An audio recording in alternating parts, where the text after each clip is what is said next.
या जब्ती के बारे में कोई जानकारी नहीं थी। वो कहता है कि यह उसकी जानकारी के अनुसार सच है। यह तथ्य यह है कि धारा 17 यानी 17 पीएमएलए एक्ट की जो धारा है 17, उसके तहत शक्तियों से संबंधित मामला सुप्रीम कोर्ट में लंबित है। उसकी शक्तियां कितनी है इससे संबंधित मामला जब सुप्रीम कोर्ट में लंबित है तो इस पर बात बहस करने की जरूरत नहीं है। यह बात वहां हाई कोर्ट में कही जा रही है। यह है यहां पे एएसजी राजू यहां बचाव की मुद्रा में साफ साफ नजर आ रहे हैं और यहां कहीं ना कहीं वो ये कोशिश कर रहे हैं कि ये मामला आज एडजर्न हो जाए, ये दिखाई दे रहा है। हाँ, यही कोशिश उनकी आज एडजर्न हो जाए ताकि फिर वो सुप्रीम कोर्ट में जाके कह सकें कि वहाँ मामला एडजर्न हो गया।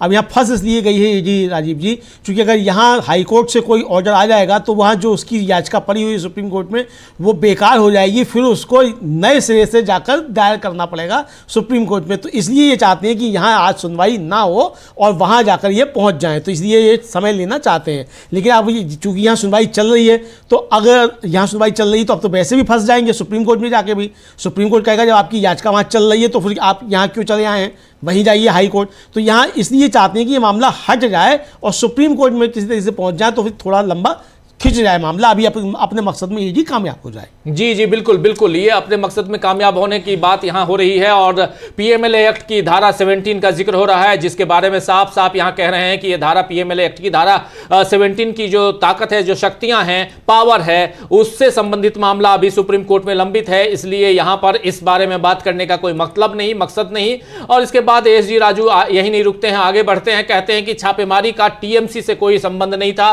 कोई लेना देना नहीं था और ईडी द्वारा जिस व्यक्ति के घर पर छापा मारा गया है वो आपकी अध्यक्षता में पेश नहीं हुआ है। ये कह रहे हैं कि ईडी के द्वारा जिस व्यक्ति की यानी प्रतीक जैन जो है वो आपके सामने नहीं आया, वो आपके सामने नहीं आया है, ये बात कही जा रही है। वो आपके सामने नहीं आया है यानी प्रतीक जैन गायब है। ये कहा जा रहा है, ये कहा जा रहा है कि छापा हमने प्रतीक जैन क्या मारा था, टीएमसी इसमें बीच में कौन होती है, ये एक तरह से कहा गया। लेकिन वो उसकी जब याचिका पढ़ रहे थे तो उन्होंने बेंच ने जो है डांटा फिर एएसजी राजू साहब को और कहा कि मेरे पास याचिका है सर, पूरी रिट याचिका पढ़ने की आवश्यकता नहीं है।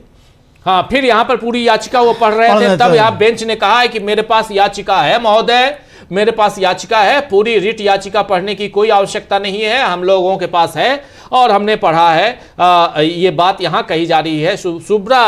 जस्टिस सुब्रा घोष है, एक ही बेंच है, एक जज की बेंच है जो इस पर अपनी फैसला क्या होगा वो लिया जाएगा। लेकिन जस्टिस सुब्रा घोष यहाँ पर अपनी बात रखते हुए उन्होंने कहा है कि मेरे पास याचिका है और पूरी रिट याचिका आपको पढ़ने की यहाँ जरूरत नहीं है, हम पढ़ लेंगे, मैं पढ़ लूंगी। ये यहाँ पर जस्टिस शुभ्रा घोष की बेंच इसकी सुनवाई कर रही है। मामला कोलकाता हाई कोर्ट का है।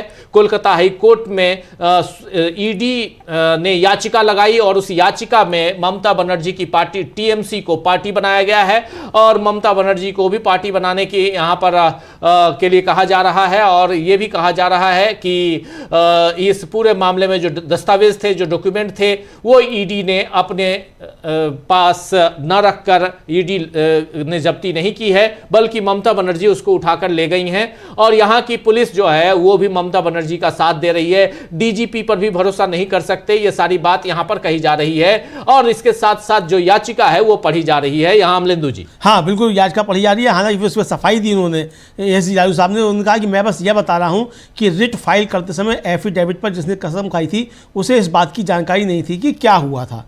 ये एएसजी राजू साहब ने अपना तर्क दिया जब बेंच ने डांटा उनको कि भाई हमारे पास है पूरी याचिका, आपको पूरी याचिका पढ़ने की आवश्यकता नहीं है। जब वो पूरी याचिका पढ़ के बता रहे थे कि इन्होंने झूठा एफिडेविट दिया है, गलत एफिडेविट दिया है, इस पर फिर उन्होंने अपनी सफाई दी कि मैं इसलिए बता रहा था कि जिस व्यक्ति ने एफिडेविट दिया उसे पूरी जानकारी नहीं है। जी जी बिल्कुल बिल्कुल, जिस व्यक्ति ने एफिडेविट दिया है उसको पूरी जानकारी नहीं है, ये बात यहाँ कही जा रही थी और कही गई है इनकी तरफ से, एएसजी की तरफ से। बेंच ने साफ साफ कहा है कि आप याचिका पढ़ रहे हैं, पढ़ने की ज़रूरत नहीं है, ये हमारे पास ऑलरेडी है और बार बार समय आप इस हिसाब से समय बर्बाद होगा, ये मत कीजिए, समय की बर्बादी मत कीजिए। और इसलिए इस पूरी याचिका को पढ़ने की ज़रूरत नहीं है, ये बात यहाँ कही चली गई बेंच की तरफ से और इसके बाद एएसजी ने साफ साफ कहा कि मैं केवल यह बता रहा हूं कि रिट दाखिल करते समय, याचिका दाखिल करते समय शपथ पत्र पर हस्ताक्षर करने वाले व्यक्ति को घटना की कोई जानकारी नहीं थी। जो घटना हुई है यानी ईडी के रेड की जानकारी नहीं थी। एएसजी ने एक अप्रकाशित फैसले का हवाला दिया है, यहां पर एक फैसले का हवाला दिया है जो प्रकाशित नहीं है, उस फैसले का भी हवाला दिया है। और एएसजी यहां पर एएसजी की जब हम बात कर रहे हैं दोस्तों, तो आप समझ लीजिए यहां पर एसवी राजू की बात हो रही है। Additional solicitor general of India जो एसवी राजू हैं, वो दिल्ली से लाइव जुड़े हुए हैं, वीडियो कॉन्फ्रेंसिंग के जरिए जुड़े हुए हैं, वीसी के जरिए जुड़े हुए हैं और वो अपनी बात रख रहे हैं और कह रहे हैं कि शपथ पत्र में कहा गया है, जो हलफनामा है उसमें कहा गया है कि यह जानकारी के अनुसार सत्य है, इसलिए मैं पैराग्राफ पढ़ रहा था, कार्यवाही में देरी करने के लिए नहीं। और यहां अपनी वो सफाई भी पेश कर रहे हैं कि मैं कार्यवाही में देरी नहीं कर रहा हूं, चूंकि यह पैराग्राफ पढ़ रहा था। यह जानकारी उनकी ओर से नहीं है, उन्हें अपने सोर्स का उल्लेख करना चाहिए। सोर्स कौन सा है इसका उल्लेख करना चाहिए, ये कह रहे हैं यहां एएसजी राजू। यानी यहां पूरी बात एएसजी राजू की तरफ से और एएसजी राजू खड़े हैं ईडी की तरफ से और ईडी को कोर्ट से, या आप जो जान रहे हैं वहां कोलकाता हाई कोर्ट में अभी गर्मा गर्म बहस चल रही है। इसलिए चल रही है क्योंकि एडिशनल सॉलिसिटर जनरल राजू ने शुरुआत में ही कहा कि हम एडजर्नमेंट की मांग कर रखते हैं, यानी आज इसकी सुनवाई ना हो इसकी मांग रखते हैं। जबकि दूसरी तरफ से कहा गया कि हमें राहत चाहिए इसलिए सुनवाई जरूरी है। और इसके बाद और अभी भी एसजे राजू यही कह रहे हैं कि इसे एडजर्न कर दीजिए, वो बार बार कह रहे हैं और बार बार वो डिस्टर्ब कर रहे हैं, इसलिए उनके माइक को रोका गया। तो फिर कहे कि कोई मेरी माइक को बंद कर रहा है, यानी ओम बिरला साहब वहां भी हैं। जी ओम बिरला साहब वहां भी कोई पहुंच गए हैं और जो वहां कहना चाहते हैं। और इसके बाद फिर जो है अदालत ने उनसे कहा एएसजी राजू साहब से कि भाई पिटिशनर जो है इस मामले में उनको इस केस में सप्लीमेंट्री एफिडेविट फाइल करते समय डिफेक्ट ठीक करने की इजाज़त दी गई थी। तो इस पर एएसजी ने कहा मुझे इसकी जानकारी नहीं थी, इसलिए मामले को आगे बढ़ाया। फिर डीएसजी से एएसजी ने कहा कोर्ट उस जजमेंट का जिक्र कर रहा था जिसका जिक्र किया जा रहा था, मौजूदा केस का नहीं। इस पर एएसजी ने कहा कि मुझे बहुत अफसोस है। बिल्कुल बिल्कुल। एक्चुअली बेंच ने यहां पर कहा है कि याचिकाकर्ता को इस मामले, याचिकाकर्ता कौन यानी ईडी को इस मामले में पूरक हलफनामा दाखिल करते समय त्रुटि को दूर करने की अनुमति दी गई थी। अगर कोई गलती है और आपने एडिशनल हलफनामा वहां दिया है तो उसको आप दूर करते, तो इसको हमने कहा था, कोर्ट ने कहा, बेंच ने कहा, तो एएसजी ने कहा कि मुझे इसकी जानकारी नहीं थी इसलिए मामले को स्थगित करें, मुझे जानकारी नहीं थी इसलिए मामले को स्थगित करें। इस पर डीएसजी ने एएसजी से कहा कि न्यायालय उद्धृत किए जा रहे फैसले का जिक्र कर रहा था, न कि वर्तमान मामले का। इस पर एएसजी ने कहा कि मुझे खेद है महोदय, मिलॉर्ड, मुझे खेद है। यहां पर मामला जो है इस ढंग से आगे बढ़ रहा है कि कहीं ना कहीं एएसजी ऐसा लग रहे हैं, राजू साहब ऐसा लग रहा है कि वो पहले से तैयार नहीं है, तैयारी करके नहीं आए। उन्होंने सोचा होगा कि बस जाके एडजर्नमेंट मांग लेंगे और एडजर्नमेंट से काम चल जाएगा। बहस के इरादे से उपस्थित नहीं हुए, और अब अगर बहस के इरादे से उपस्थित नहीं हुए तो इसका मतलब कि अब आपके मामले में कमजोरी है कुछ ना कुछ, तभी आप बहस के इरादे से उपस्थित नहीं हुए।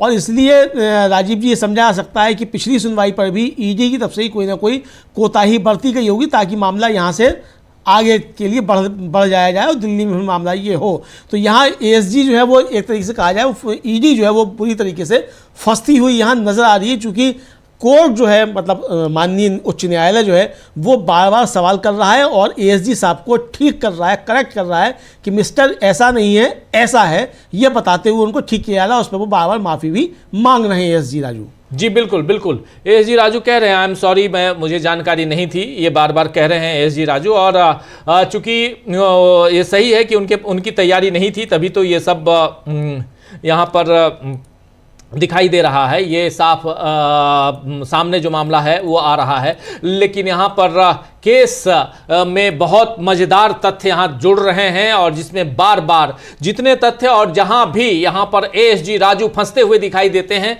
वो एडजर्नमेंट की मांग कर लेते हैं, कहते हैं कि इस जो बहस है इसको स्थगित करें, इस मामले को स्थगित करें, इस मामले को स्थगित करें। वो साहब बार बार कह रहे हैं हाँ, बार बार स्थगित करें। अच्छा, और ये जो याचिका थी राजीव जी, वो टीएमसी वाली याचिका जो थी उसमें करेक्शन थे, तो एएसजी जो है वो कह रहे हैं कि इसलिए एप्लीकेशन पर विचार करने से पहले कमी को ठीक किया जाना चाहिए। इस मामले में ऐसा नहीं किया जा सकता क्योंकि ये एक झूठा एफिडेविट था। जिस व्यक्ति ने एफिडेविट फाइल किया था वह सर्च वाली जगह पर मौजूद नहीं था और ना ही उससे जुड़ा हुआ था। ये अब उनका अपना तर्क है कि भाई इस व्यक्ति को याचिका दायर करने का अधिकार ही नहीं है। ये एक तरीके से एएसजी जो वो कहना चाहते हैं, मतलब टीएमसी की तरफ से जो याचिका दायर की गई है वो याचिका मेंटेबल नहीं है। ये उनका तर्क है अपना एएसजी साहब का। जी बिल्कुल, कि चूंकि ये जो आवेदन पर विचार करने से पहले दोष को दूर किया जाना चाहिए, इस मामले में ऐसा नहीं किया जा सकता क्योंकि ये झूठा हलफनामा था। ये कह रहे हैं एएसजी राजू कि ये झूठा हलफनामा था। ये जो पूरा का पूरा जो हलफनामा दिया गया है उधर से तृणमूल कांग्रेस की तरफ से ये झूठा है और इस हलफनामा दाखिल करने वाला व्यक्ति तलाशी स्थल पर न तो संबंधित था और न ही उपस्थित था।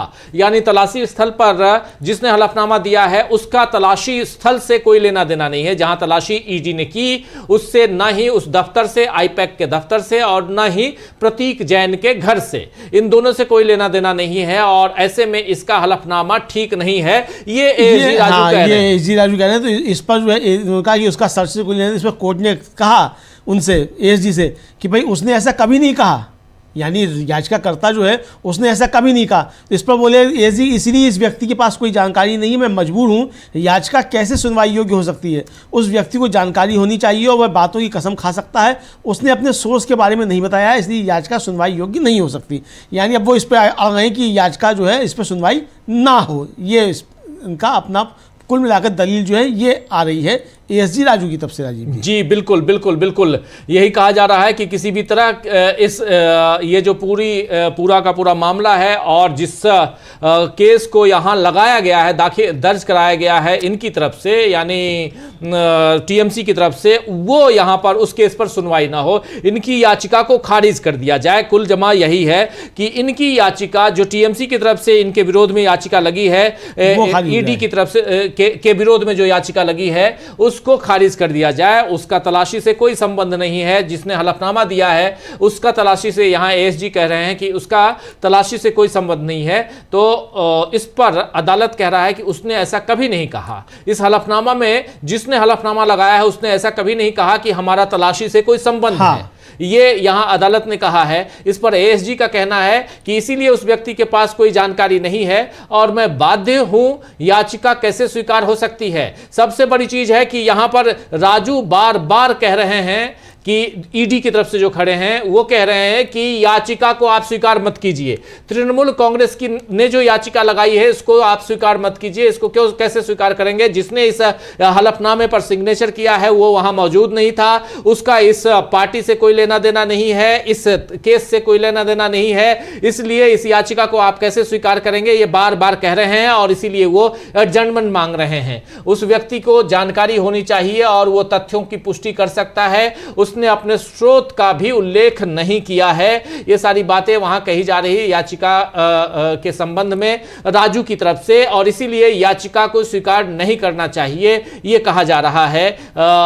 एडिशनल सॉलिसिटर जनरल की तरफ से डिमांड रखी जा रही है कोर्ट में, कोलकाता हाई कोर्ट में। ईडी की तरफ से जो खड़े हैं यहां पर वीडियो कॉन्फ्रेंसिंग के जरिए, वो हैं एडिशनल सॉलिसिटर भारत के additional solicitor general S V Raju.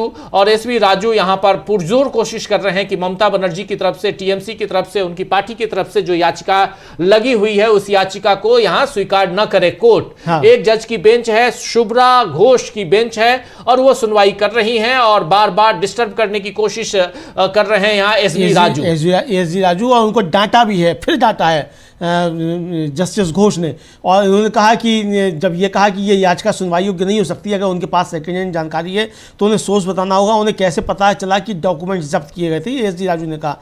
इस पर गुरुस्वामी जो थी उन्होंने कहा कि क्या मैं जवाब दे सकती हूँ? एएसजी राजू बोले कि मैंने अभी बात पूरी नहीं की है। इस पर कोर्ट ने कहा कि अभी मेंटेनेबिलिटी पर और कुछ नहीं, यानी याचिका सुनने योग्य है कि नहीं है, मैं इस पर अब और कुछ आपसे नहीं सुनूंगी।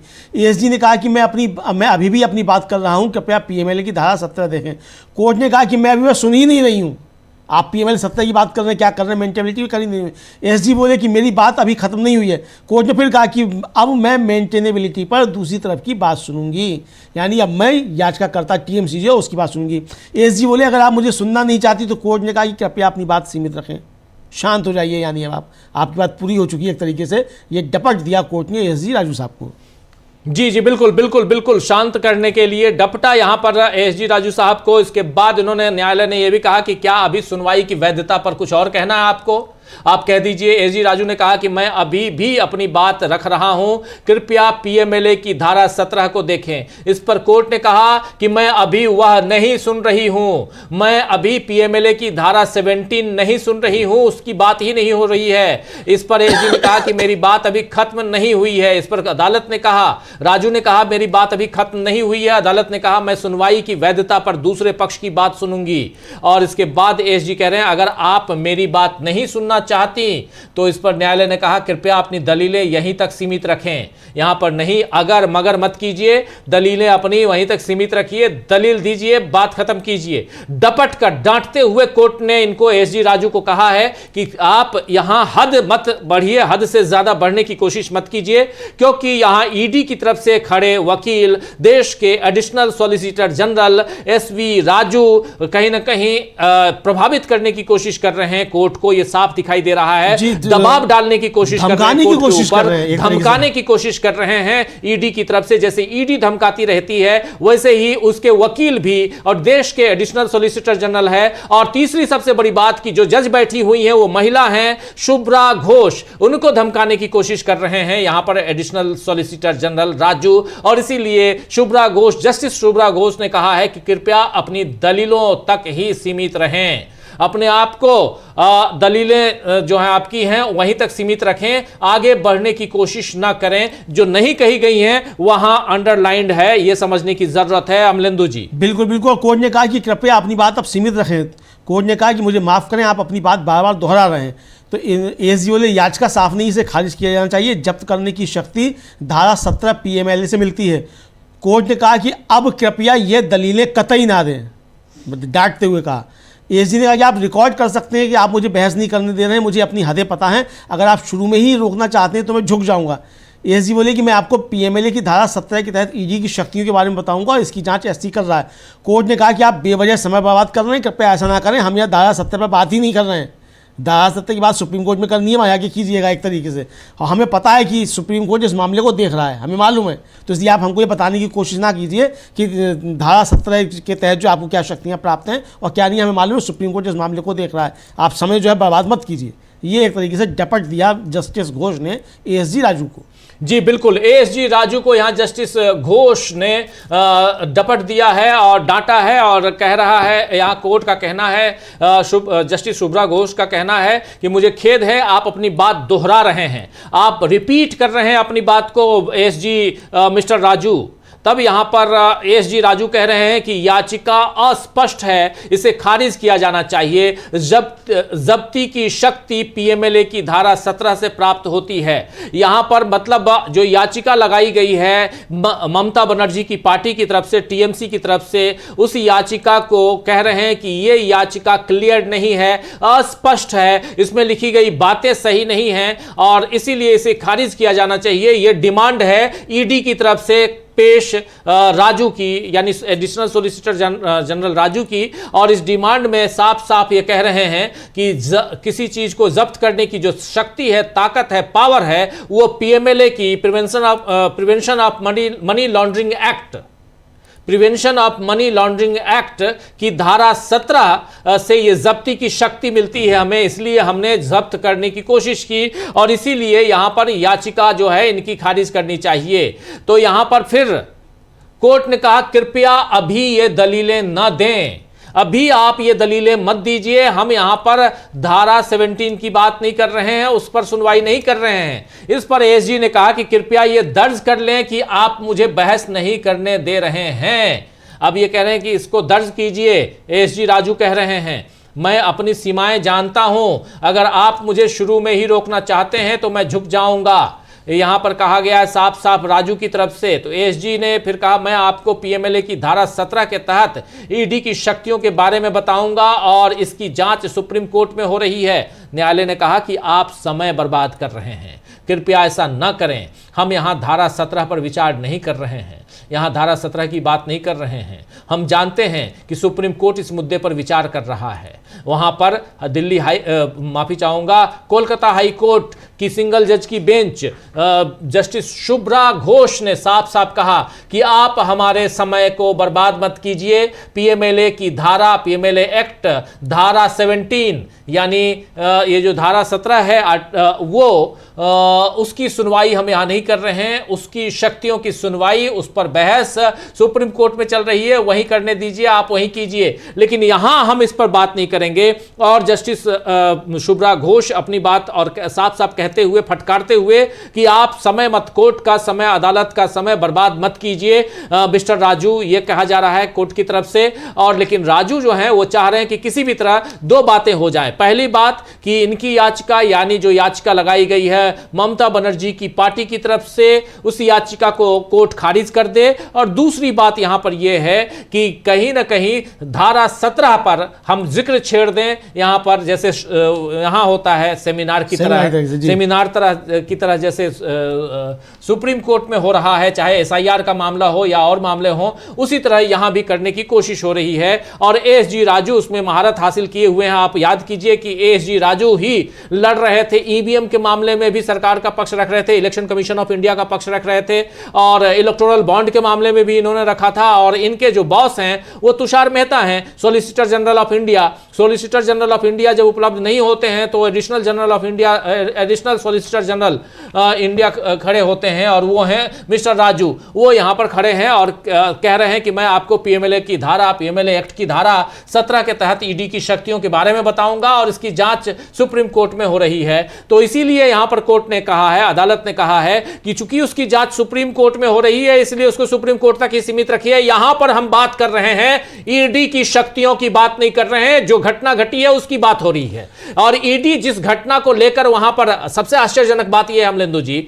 कि जिस घटना के लिए ईडी गई वहां पे कोर्ट में, उस बारे में ईडी बात करना ही नहीं चाह रही। यहां पे ईडी उस बारे में बात नहीं करना चाह रही। ईडी यहां पर तीसरा खेल करना चाह रही है। पहली बात यह कि जो याचिका लगाई गई है ममता बनर्जी की तरफ से, उनकी पार्टी की तरफ से, उस याचिका को खारिज करो। और दूसरी बात कि हमको जो शक्तियां हैं वो पीएमएलए एक्ट की धारा 17 के तहत से है, और उसकी बात हम करेंगे कि हमारी कितनी ताकत है, हम कहां कहां जा सकते हैं, किन किन के घर को वहां जांच कर सकते हैं, कौन कौन से वहां से दस्तावेज उठा सकते हैं। ये सारी बातें यहां कह रही है ईडी साफ साफ। बिल्कुल राजीव जी, और कैसी विरोधाभासी बात कर रहे हैं। एक तरफ कह रहे हैं कि हमने कुछ जब्त नहीं किया, वो तो ममता बनर्जी सब ले गई उठाकर, और दूसरी तरफ कह रहे हैं कि हमको जब्त करने का अधिकार है, और सुप्रीम कोर्ट का हवाला दे रहे हैं। तमिलनाडु का जो एक संस्थान है TSMAC, उसका मामला बता रहे हैं कि वो सुप्रीम कोर्ट में लंबित है। यानी ईडी की शक्तियों को लेकर सुप्रीम कोर्ट में मामले लंबित हैं, ये बताने की कोशिश कर रहे थे। इस पर उन्होंने डाटा, कोर्ट ने कहा कि आपको कुछ और भी कहना है। इस पर भी एएसजी बोले, मैं इस पॉइंट पर पेंडिंग याचिकाओं की संख्या बताऊंगा। एएसजी बोले कि ये सभी मामले ईडी की दस्तावेज जब्त करने की शक्ति को लेकर एससी में पेंडिंग है। अब मर्यादा समझाने लगे हाई कोर्ट को, बोले कि न्यायिक मर्यादा के अनुसार इस कोर्ट को इस मामले की सुनवाई नहीं करनी चाहिए। कोर्ट ने कहा कि पहला मामला मेरिट पर नहीं है, वे एक सीमित निर्देश मांग रहे हैं। जी जी जी, बिल्कुल सीधे ये कहा।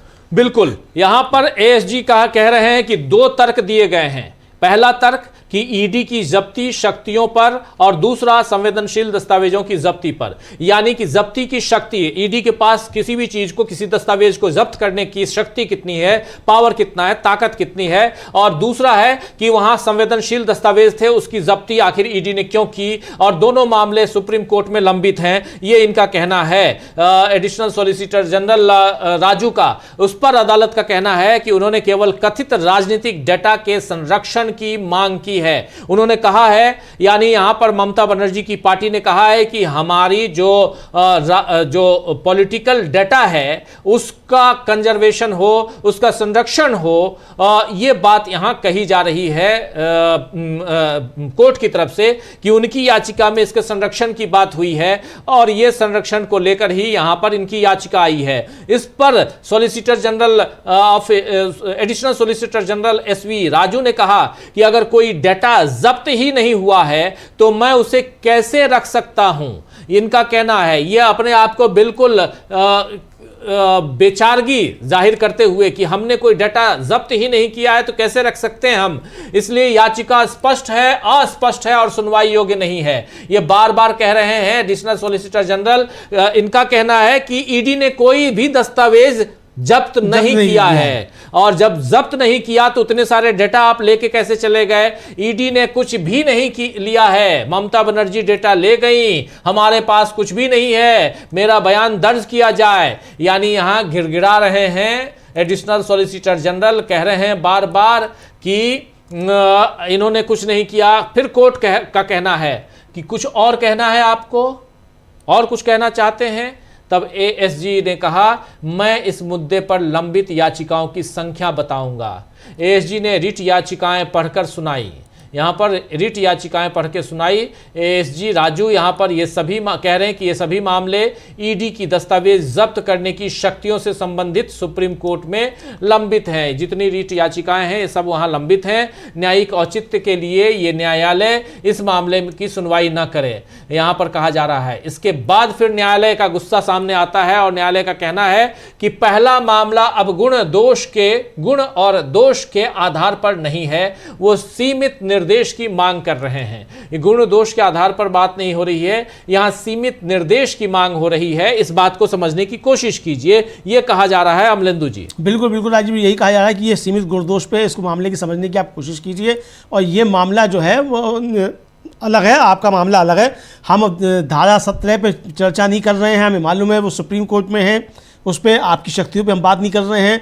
आप इसकी मेंटेनेबिलिटी पे बात मत कीजिए। याचिकाकर्ता सिर्फ ये कह रहे हैं कि उनका डाटा सुरक्षित होना चाहिए, आपको जब्त करने का अधिकार हो या नहीं हो इस पर यहाँ बहस है ही नहीं।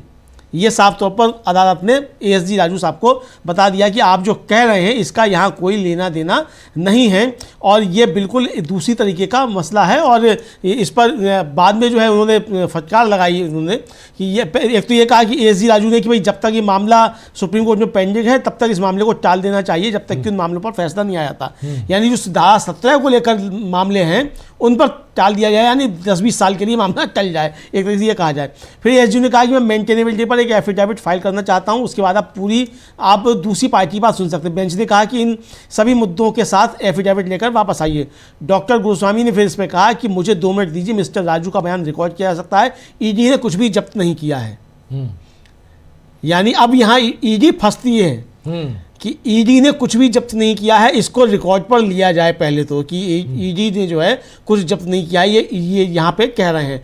अब जब कुछ जब्त नहीं किया है तो ईडी केस कैसे बनाएगी राजीव जी? बिल्कुल, जब आपने कुछ जब्ती नहीं किया है तो आप किस पे केस बनाएंगे? किस बेस पे बनाएंगे? किस बेस पे बनाएंगे? अब यहाँ आके एएसजी राजू बिल्कुल फंस गए हैं बुरी तरीके से। बिल्कुल, एएसजी राजू यहाँ पे कह रहे हैं उन्होंने जो भी मुद्दे उठाए हैं अपनी याचिकाओं में, यानी टीएमसी ने जो भी मुद्दे उठाए हैं वे सभी सुप्रीम कोर्ट में लंबित हैं। मैंने बताया है कि इसी तरह के मामले सुप्रीम कोर्ट में लंबित हैं। अगर वे लंबित हैं तो इस मामले को उन मामलों के निपटारे तक स्थगित कर दिया जाना चाहिए। ये यहाँ पर ये डिमांड की जा रही थी ये एसबी राजू की तरफ से। इसके बाद एसबी राजू ने यह भी कहा कि मैं मामले की सुनवाई योग्यता पर हलफनामा दाखिल करना चाहता हूं, उसके बाद आप दूसरे पक्ष की बात सुन सकते हैं। एसजी राजू ने कहा, बेंच ने कहा कि इन सभी मुद्दों के साथ हलफनामा लेकर वापस आइए। इन्होंने साफ साफ कहा कि इन सभी मुद्दों को के साथ आप हलफनामा लेकर वापस आइए। फिर डॉक्टर गुरुस्वामी जो वकील हैं इधर से टीएमसी की तरफ से हैं, है ना, उन्होंने कहा कि मुझे 2 मिनट दीजिए। मिस्टर राजू का बयान दर्ज किया जा सकता है कि ईडी द्वारा कुछ भी जब्त नहीं किया गया था। अगर ईडी के द्वारा कुछ भी जब्त नहीं किया गया था तो फिर यह बहुत बड़ा बयान है और इस बयान को आप रिकॉर्ड पे ले सकते हैं। यह कहा गया है गुरुस्वामी की तरफ से, और गुरुस्वामी ने साफ साफ कहा कि इसको आप रिकॉर्ड पे लीजिए, ये बहुत ज़रूरी है, बहुत इंपॉर्टेंट है, इस बयान को रिकॉर्ड पे लेना बहुत ज़रूरी है, ये कहा जा रहा है। और इसके बाद ये भी कहा गुरुस्वामी ने कि हमारी याचिका जो है वो सिर्फ इस बात तक सीमित है कि हमारा पर्सनल पॉलिटिकल डेटा सुरक्षित करा जाए। जब एक पॉलिटिकल पार्टी ने यह सोचकर याचिका दायर की है कि उसका डेटा 6 साल से उसके पॉलिटिकल कंसल्टेंट से लिया जा सकता है, तो उसे धमकाना गलत है। यह डर है कि राज्य चुनाव से कुछ महीने पहले ही हमारे पॉलिटिकल कंसल्टेंट्स के ऑफिस पर हमला हुआ था। फिर उन्होंने कहा उनसे, राजू से, कि अगली बार जब आप किसी सीएम का नाम लें तो उन्हें सीएम कहकर सम्मान दें, मर्यादा बनाए रखें मिस्टर राजू। क्योंकि राजू जो थे बाबा ममता बनर्जी कह रहे थे, इसलिए जो था गुरुस्वामी ने उनसे कहा कि अगली बार जब आप किसी सीएम का नाम लें तो इन्हें सीएम कहकर सम्मान दें, मर्यादा बनाए रखें मिस्टर राजू। आप मिस्टर मोदी नहीं हैं, मतलब एक तरीके से ये कहा जाए कि आप मिस्टर मोदी नहीं हैं जो आप किसी को भी मुख्यमंत्री का उसका नाम लेकर आप बात करें। आप एक सरकारी कर्मचारी हैं भाई, सॉलिसिटर जनरल या और एडिशनल सॉलिसिटर जनरल क्या है, सरकार का कर्मचारी है। बिल्कुल। तो आप सरकारी कर्मचारी हैं तो डेकोरम मेंटेन कीजिए और जो प्रोटोकॉल है उसको मेंटेन कीजिए, आगे आप सीएम साहब कह के ही पुकारें।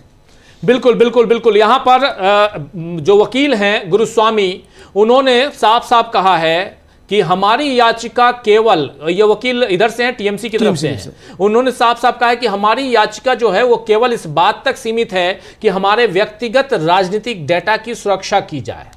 हमारे जो राजनीतिक पॉलिटिकल डेटा है जो ईडी लेकर चली गई है उसकी सुरक्षा की जाए। किसी राजनीतिक दल को धमकाना अनुचित है, जबकि उसने ये मानते हुए याचिका दायर की है कि उसका डेटा उसके 6 साल से कार्यरत राजनीतिक सलाहकार से लिया जा रहा है। और राजनीतिक सलाहकार कौन है? आईपैक है। आईपैक के दफ्तर पे आप जाकर आप धावा बोल देते हैं और डेटा लेके चले जाते हैं। यहां 2 बातें महत्वपूर्ण आ रही हैं। यहां टीएमसी का दावा है और टीएमसी का आरोप है कि ईडी उसके पॉलिटिकल डेटा को आईपैक के दफ्तर से और आईपैक के मुखिया के घर से यानी प्रतीक जैन के घर से लेकर चली गई ED political data of TMC. अब टीएमसी ने इसी पर याचिका दायर की है कि हमारे इस पॉलिटिकल डेटा को सुरक्षित रखा जाए, संरक्षित किया जाए, और ये संरक्षण हम मांग रहे हैं कोर्ट से ईडी के खिलाफ। और इसी पर याचिका लगी है और उसमें उनका कहना है कि ये डेटा 6 साल से कार्यरत राजनीतिक सलाहकार प्रतीक जैन से लिया जा सकता है। ये इसीलिए याचिका दायर की गई है कि कल को आप उनको डरा के, धमका के, गिरफ्तार करके आप ये डेटा ले सकते हैं। और हमारी पहली चिंता यही है कि हमारी पॉलिटिकल पूरी की पूरी जो स्ट्रेटजी है वो कहीं ना कहीं पब्लिक में लीक हो जाएगी, उससे बचने का है। और यहां पर वकील गुरुस्वामी का दूसरा कहना है कि ये डर ये है कि राज्य चुनाव से कुछ महीने पहले ही हमारे राजनीतिक सलाहकार के कार्यालय पर हमला हुआ था। कुछ दिन पहले हमला हुआ था आईपैक के कार्यालय पे, और अब आप कर ये रहे हैं कि आप डेटा उठा के ले गए ईडी के द्वारा। और अगली बार एक बात यहां और इनका कहना है, अगली बार आप जब किसी मुख्यमंत्री का नाम लेकर जिक्र करें तो उन्हें मुख्यमंत्री कहकर सम्मान दें या ममता मत कहिए। राजू जी, शालीनता बनाए रखिए। आप यहां पर साफ साफ कहा है कि मिस्टर राजू शालीनता बनाए रखिए, ये नाम लेकर ममता कह के नहीं चलेगा। ये कहा जा रहा है कि प्लीज मेंटेन योर डेकोरम। जो कोर्ट की, अदालत की जो डेकोरम है, उसको शालीनता है, उसको आप मेंटेन कीजिए। ये कहा गया है वकील, जो टीएमसी की वकील गुरुस्वामी हैं, उनकी तरफ से। अब उन्होंने एक और फंसा दिया पेच राजीव जी, गुरुस्वामी जी ने, और उन्होंने कहा कि अगर मिस्टर राजू कहते हैं कि कुछ भी जब्त नहीं किया गया था तो इसे रिकॉर्ड किया जा सकता है और मेरी याचिका को इस शर्त पर निपटाया जा सकता है कि कुछ भी जब्त नहीं किया गया था। ठीक, एसजी बोले याचिकाकर्ताओं ने कहा कि मेरे बयान के आधार पर उनका मामला वापस ले लिया जाए। तो इस पर गुरुस्वामी ने टोका कि कृपया रिकॉर्ड करें कि उन्होंने कहा कि कुछ भी जब्त नहीं किया गया और इसे निपटा दिया जाए। मिस्टर राजू को जब्त करने और निपटाने के बीच का अंतर नहीं पता। गुरुस्वामी ने कहा, मैंने कभी नहीं कहा कि इसे वापस लिया जाएगा, आपकी शायद कुछ देर के लिए याददाश्त चली गई है।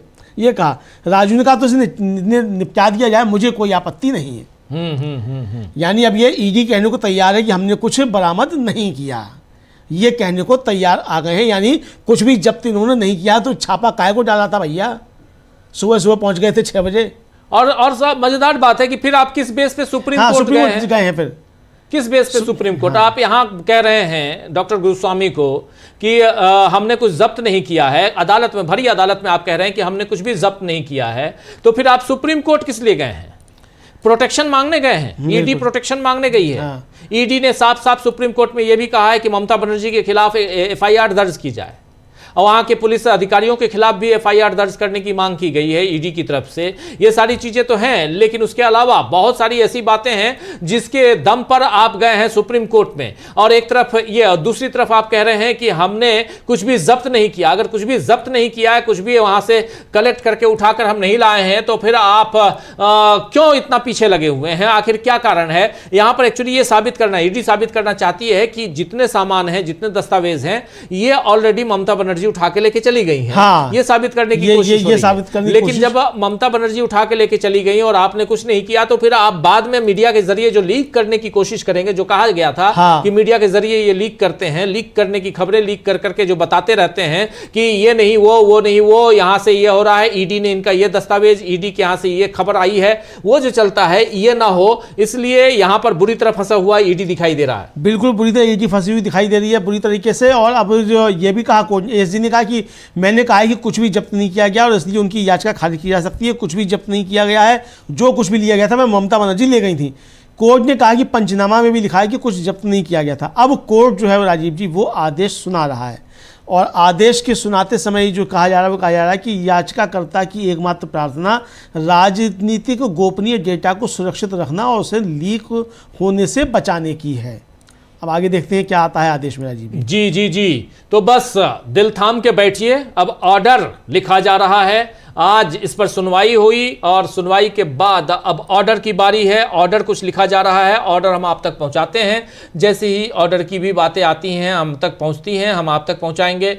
लेकिन यहाँ साफ दिखाई दे रहा है अमलेंदु जी कि कहीं ना कहीं यहाँ पर ममता बनर्जी के खिलाफ मामले को आगे बढ़ाने की कोशिश यहाँ थी एएसजी राजू की तरफ से, लेकिन अभी भी सफल नहीं हो पा रहे हैं। ऑर्डर देते समय भी बीच में डिस्टर्ब कर रहे हैं एएसजी राजू, क्योंकि जब कोर्ट ने ऑर्डर दिया कि जो याचिकाकर्ता हैं उनका, प्रतिवादियों का कहना है कि 8 जनवरी को की गई तलाशी पर में कुछ भी जब्त नहीं किया गया था। इस पर एएसजी राजू बोले कि जो भी जब्त किया था वह ममता बनर्जी ने जब्त किया था। अभी तक तो कहते कुछ जब्त नहीं किया हमने, कि हमसे छीन, फिर पहले कह रहे थे हमसे छीन के ले गई, ममता बनर्जी ले गई, हमने कुछ जब्त नहीं किया। अब कह रहे जो भी जब्त किया था वो ममता बनर्जी ले गई। भाई अपनी बात की 1 सेकंड में ये आदमी मतलब पलट गया, ऑर्डर देने से पहले कुछ कह रहा था, बाद में कुछ कह रहा है। जी एएसजी राजू यहाँ कह रहे हैं याचिकाकर्ताओं ने कहा है कि मेरे बयान के आधार पर उनका मामला वापस ले लिया जाए। और यहाँ पर लेकिन डॉक्टर गुरुस्वामी ने कहा कि कृपया दर्ज करें कि उन्होंने कहा है कि कुछ भी जब्त नहीं किया गया और इसे निपटा दिया जाए, ये कहा है। और इस पर राजू को जब्त और निपटाए जाने के में अंतर नहीं पता, शायद डॉक्टर गुरुस्वामी का यहाँ कहना है, एडवोकेट जो तृणमूल कांग्रेस की तरफ से हैं। और उसके बाद गुरुस्वामी का यह भी कहना है कि मैंने कभी नहीं कहा कि इसे वापस लिया जाएगा, आपको क्षणिक भूल हो रही है, हो गई है, हम ये जो याचिका लगाए हैं इसको वापस नहीं करेंगे। फिर राजू ने कहा तो इसे निपटा दिया जाए, मुझे कोई आपत्ति नहीं है। अब साफ साफ है कि आप निपटा दीजिए इस केस को, मुझे कोई अच्छा राजीव जी, एक बड़ी बात यह है कि अब आप यहाँ हाई कोर्ट में कह चुके कि कुछ भी जब्त नहीं किया गया, पंचनामे में भी कुछ नहीं है, कोर्ट ये कह रहा। अब सुप्रीम कोर्ट में आप क्या बहस करेंगे? सुप्रीम कोर्ट में आप तो खुद ही आप, मतलब आपने इस याचिका को खारिज करवाने के चक्कर में सुप्रीम कोर्ट में अपना मामला खुद खत्म कर लिया। अब आप एक अदालत के सामने जो बयान रिकॉर्ड करवा चुके, क्या एएसजी साहब सुप्रीम कोर्ट में जाकर उससे बदल जाएंगे, उससे पलट जाएंगे कि नहीं हमने कुछ जब्त किया था? नहीं कर सकते। तो ये तो एक तरह से देखा जाए राजीव जी, बहुत बड़ी हार जो है वो ईडी की यहाँ पर हुई है। और कोर्ट ने कहा कि पंचनामों से पता चलता है कि आईपैक के ऑफिस या उसके डायरेक्टर से कुछ भी जब्त नहीं किया गया था। आईपैक के दफ्तर से या उसके डायरेक्टर से कुछ भी जब्त नहीं किया गया था। ये हाई कोर्ट के आदेश में आ गया राजीव जी। जी बिल्कुल बिल्कुल। और इन दलीलों राजू चाह भी रहे थे कि लिखा जाए कि कुछ भी जब्त नहीं हुआ है। अगर जब्त नहीं हुआ है तो फिर किस दम पे आप अगर कुछ लेके गए हैं और कह रहे हैं जब्त नहीं हुआ है, तो कल को अगर वो सार्वजनिक होता है तो फिर यहां पर जगहसाई होगी ईडी की। और इसीलिए ईडी को ऐसे दस्तावेज जो जब्त करके ले गई है ईडी, उसको उसे डिस्ट्रॉय करना होगा, नष्ट करना होगा। यह साफ दिखाई दे रहा है। अदालत कह रही रही है कि याचिकाकर्ता की एकमात्र प्रार्थना राजनीतिक गोपनीय डेटा के संरक्षण और उसके सार्वजनिक होने से सुरक्षा के लिए है। यही इनकी याचिका है और प्रतिवादियों का कहना है कि 8 जनवरी को की गई तलाशी में परिसर से कुछ भी जब्त नहीं किया गया। दूसरी तरफ प्रतिवादी जो है यानी ईडी का कहना है, इनका दो बातें यहां पर साफ साफ, याचिकाकर्ता की एकमात्र प्रार्थना यही है। याचिकाकर्ता कौन? तो टीएमसी। उनकी एकमात्र यही प्रार्थना है कि जो उनकी पॉलिटिकल जो गोपनीय डेटा है उसका संरक्षण हो, उसे लीक न किया